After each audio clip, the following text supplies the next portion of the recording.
चमत्कार है। मैं चैलेंज करता हूँ प्रेमानंद जी, एक अक्षर मेरे सामने संस्कृत बोलकर दिखा दें बस, या मेरे कहे हुए संस्कृत श्लोकों का अर्थ समझा दें। रामचरितमानस में तुलसीदास जी ने जिस तुलसी पीठ पर वो बैठे हैं, उसी तुलसीदास जी महाराज ने रामचरितमानस में लिखा है, सब कर निंदा जे नर करहीं, ते चमगादड़ होई अवतरहीं। तो सबकी निंदा करने से चमगादड़ की योनि में जाना पड़ता है, ये बात तुलसीदास जी महाराज कह रहे हैं। और उन्हीं तुलसी जी के नाम पे पीठ बना करके बैठे हुए रामभद्राचार्य जी सबकी निंदा कर रहे हैं। क्या उन्होंने ये चौपाई पढ़ी नहीं है, या फिर उस चौपाई के कुछ और अर्थ उन्होंने समझ लिए हैं? ये तो उनसे चर्चा करने पर ही पता चलेगा। अपनी एनर्जी, अपनी ऊर्जा, अपनी विद्वत्ता, अपना तप, अपना तेज, अपना भजन एक दूसरे को मिटाने में खर्च ना करके सनातन को बढ़ाने में खर्च करना चाहिए। और ये बात हम नाम लेकर के भी बोले तो बुरा ना मानना, हमारा बहुत आदर है, आदरणीय शंकराचार्य हमारे बहुत ही प्रिय हैं, भले ही वो हमें हर 2 दिन में गाली बकते रहते। आचार्य चरण को कोई दूसरे श्रेष्ठ आचार्य चरण अपशब्द कह दे तो हमें क्या करना? हम उनको भी मानते हैं, हम इनको भी मानते हैं, हम उनको भी आचार्य स्वरूप मान करके वंदन करते हैं, और इनको भी। इनकी कृपा से हमारे जीवन में भक्ष खाते थे वो छूट गया, गलत आचरण करते थे वो छूट गया।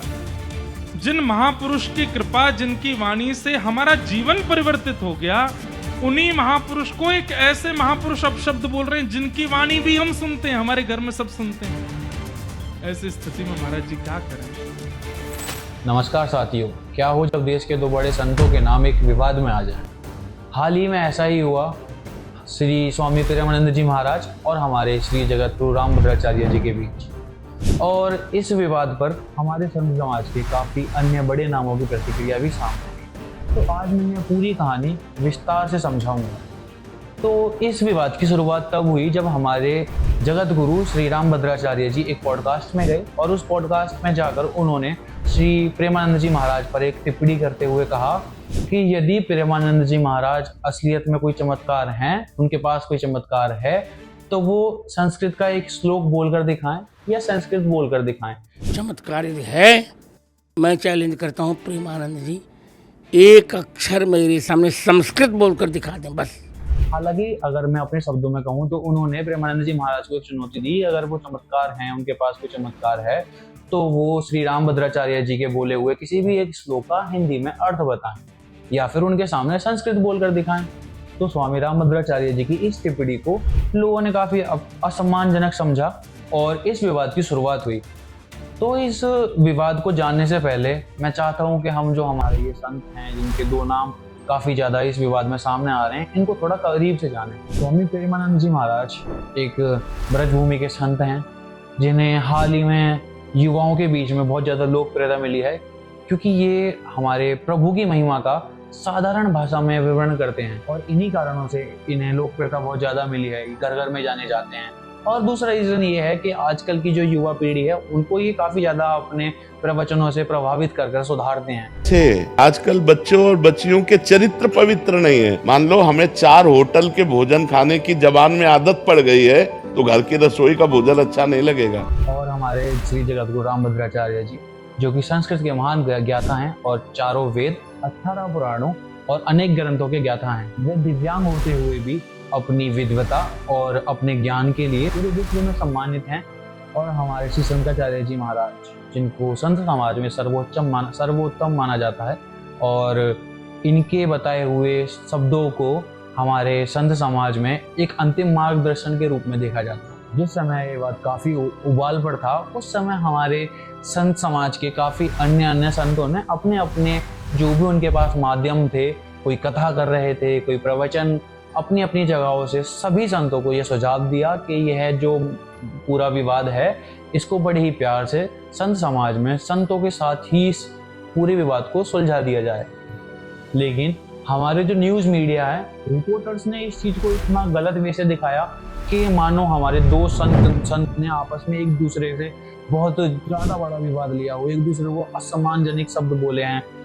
असम्मानजनक शब्द दूसरे होते हैं, मैं किसी को गाली दूं या कोई मुझे गाली दे, वो असम्मानजनक होते हैं शब्द। लेकिन यहाँ देखो, वो हमारे संत समाज के काफी बड़े दो नाम हैं, और कई बार क्या होता है, लोगों के बीच में थोड़े से मतभेद हो जाते हैं।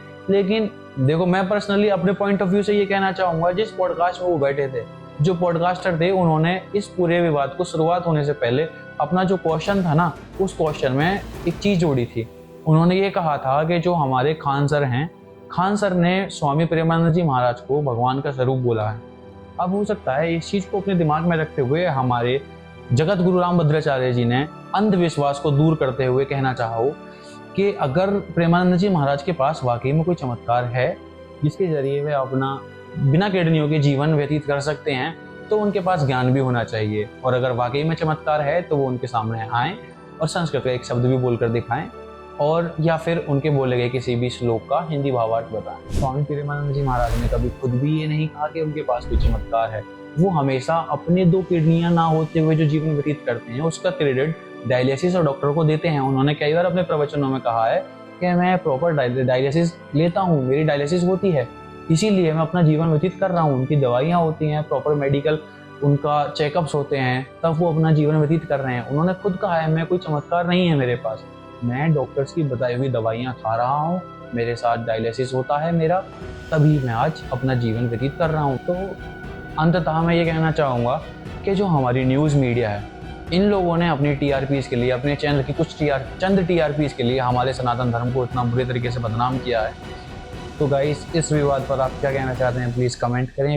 तो गाइस, अगर वीडियो अच्छी लगी हो तो वीडियो को लाइक करें, चैनल को सब्सक्राइब करें और जाते जाते बेल आइकन दबाना ना भूलें। मिलते हैं ब्रदर अगली वीडियो में।